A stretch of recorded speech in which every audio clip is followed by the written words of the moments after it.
Coach, you spent a lot of time in your own zone or difficulty getting out of your own zone tonight. Is that a product of just having a young defense core and, one of those games where they're just, this is a learning experience, if you will? I'd like to say it is, but I mean, I think tonight we showed our youth quite a bit.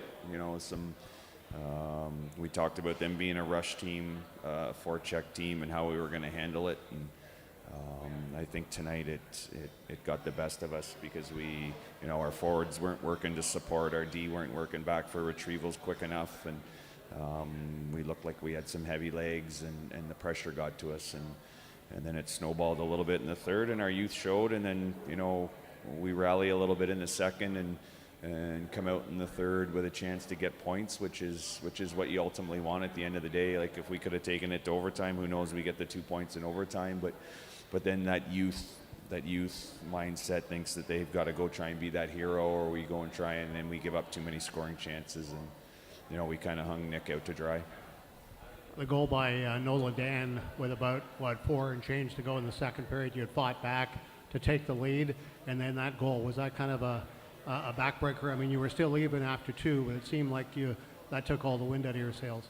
Yeah, I think it gave them a little bit of life. I mean, I think losing Fish hurt us a little bit. We had to overplay a few of our older guys, and some younger guys kind of just struggled to stay with that tempo. But we talked about at the start of the year and at training camp that our MO was going to be scoring by committee, defend by committee.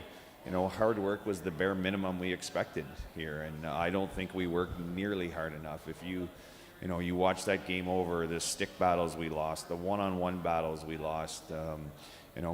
Besides Marco, our next best player was a 16-year-old in Brown, and you can't have that. We need some of our guys that we brought in to take steps and step up, and they have to step up, and it's a little bit on them to step up.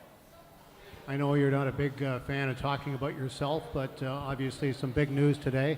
Talk about your thoughts about being named the head coach of the Canadian national junior team. Yeah, I mean, I'd rather focus on these guys because we got London tomorrow. But it's a huge honor. I'm excited for it. The best part of working with Hockey Canada is that journey and the people I'll get to work with, and the people the staff that they put together is second to none, and I'll get to see some familiar faces from last year's tournament, and I'm excited to get going. It's a great opportunity for Mike and Brent while I'm gone to kind of take charge and show that they're able to look after the group while they're going, and it's a great challenge for our leaders to hold things together when I'm gone for a month, and I think we have the right people in that dressing room to do that.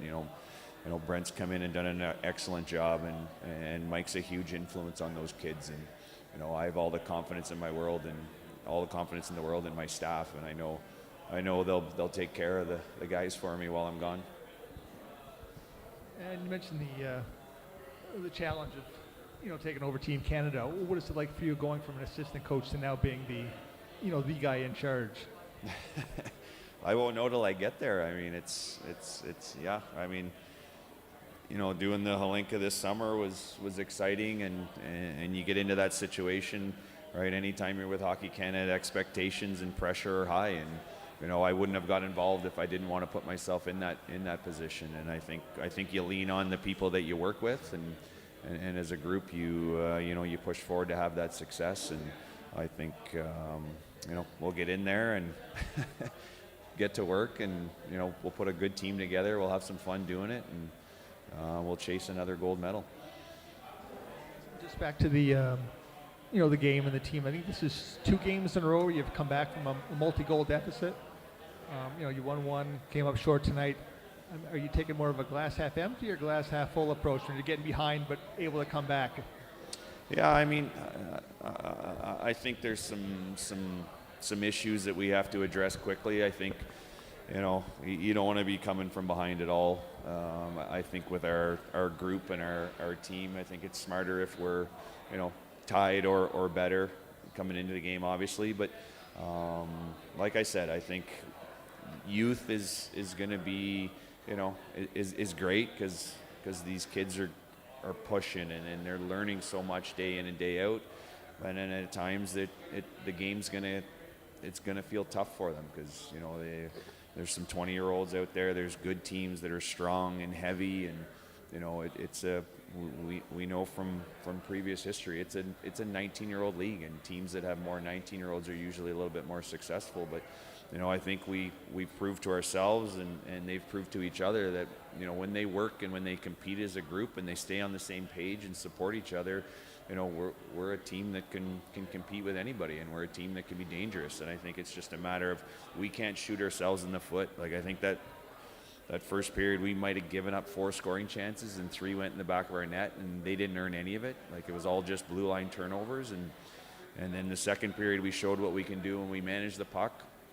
And then the third period just kind of, they stuck with it. We were trying to press probably a little bit too much and made a few little mistakes, and Nick had to make some big saves, and then the one gets through us because we have a puck in the neutral zone, and a veteran player that just didn't put it deep, and then it hurt us. So those are the things we have to clean up.